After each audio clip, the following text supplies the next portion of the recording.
Ay ako ho, nakakita ho sa palengke ng ganun yung isang piraso hong pampanaw.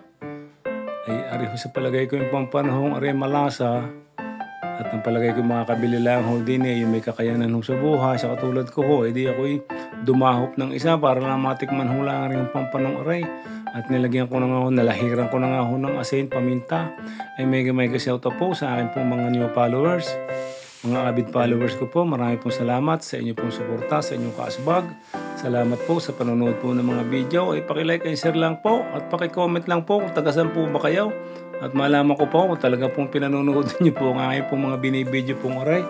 At rin nga at akin hong ipinirito ko na ho aring isang peraso hong pampanaw para ho aking pag napirito ho. Ari ho lulutuin kong gaho aray ay version ho ng inyong kaasbag na sweet and sour. Kahit ho kulang ho ang mga ricado, basta ho aray may panapanama ho ang lasa, ay di pang sarili lang naman ho aray. Ari naman ho hindi mapambinta o mga kakain hong iba, ari pang sarili lang ho. Naisipan ko lang hong bumili ho na rin at kasabihan ho rin pampanaw ho rin masarap daw ho. Di matimusan na mo naman ng inyong kaasbag at sabay hiwa ko ng bawang ho.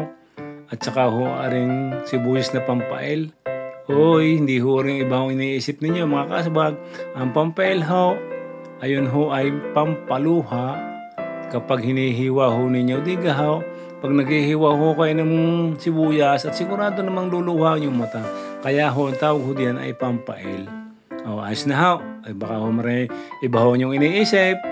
At ito na nga ho, sinabayan ko na rin ng paggigilit ho na rin ng kamatis hong aray.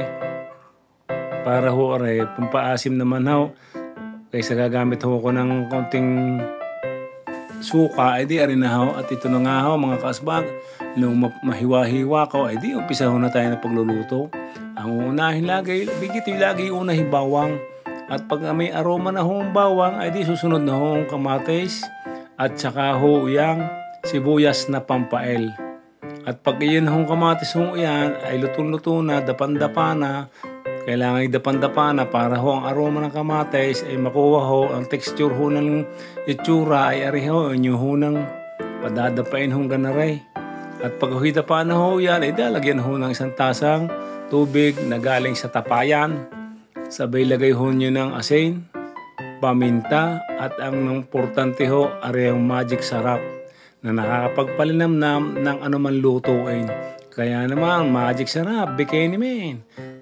At sabay buhuso ninyo ng kaunti hong garing oyster sauce.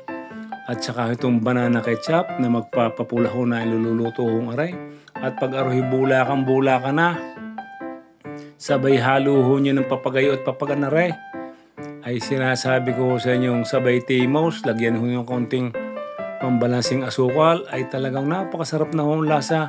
At sa kulay pa lang naman ho, buyang-buya na ay itong maisaling ko doon sa aking pampanong pinaritaw. Ay kita na nyo naglalapot-lapot. Ano gahong lasa, ano gang bango.